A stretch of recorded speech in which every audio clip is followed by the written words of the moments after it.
Ready. Play. Okay, Yeah, good let's stuff. talk about Tauson Badosa. Just have they played before? Yes, they have, of course. Yeah, Badosa was injured in Merida and she didn't play Indian Wells. So like yesterday, there was a real degree of uncertainty whether she can beat Boko, who's basically the foreign player of the season so far, alongside like Keys and I don't know, maybe that really in terms of the pure win-loss rate at least. And like Badosa just had to grind. There was nothing that she could do for like the most of the match. There was that funny comment in Spanish, of course, about Boko playing better than Sabalenka and Oh like yeah, what yeah. can she do exactly about it right now. So yeah, I mean Badosa just had to like go full into a grinder mode.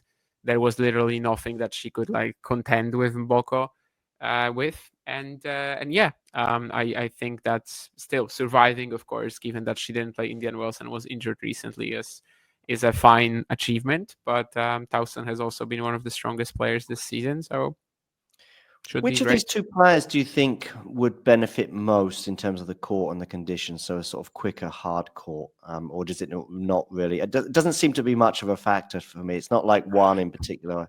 Yeah, Badosa plays well anywhere, right? I mean, if someone actually benefits, it's probably Tauson, but that's only because Badosa. Can you really tell me like what sort of conditions Badosa is poor in? Maybe indoors, but that's the only thing that I can come. No, actually, not even indoors. Yeah, I mean, Badosa is just good anywhere. Obviously, growing up, winning the French in the juniors and like getting to that Roland Garros quarter, I think it was pretty like established at the beginning of her career that clay is her favorite, but this has definitely changed. I mean, she was great at Wimbledon last year, and yeah, Yeah. I just think she's pretty much an all-service player. So, like for the purposes of this question, maybe Tauson, but that's only because she likes a quick court, and Badosa just likes whatever conditions it seems. Who has Towson been beating in Miami? Let's have a look. I don't even She remember, beat to be honest. Graba in the previous round. In fact, that might be the only Well, match that she's. that would be the only match because Yeah, she's seated by now. Yeah, yeah. but yeah, Um, I didn't remember since it was kind of like a non-match, really. I'm going to go Badosa.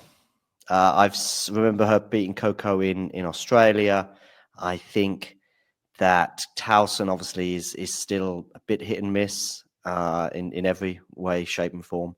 And yeah, I'm just leaning Badosa, but honestly, this is almost impossible to predict, I think. Yeah, I mean this is in the range where like we'd be guessing what sort of Tauson especially we get. Yeah, Seems pretty obvious that there will be another match where Badosa has to dedicate herself to the grind quite a lot. yeah, but she can. Oh yeah, I mean she just did that against Boko, who was pretty unbelievable for the most part. So If you enjoyed this video, make sure you hit that like button. Don't forget to subscribe and click that notification bell so you don't miss out on all things tennis.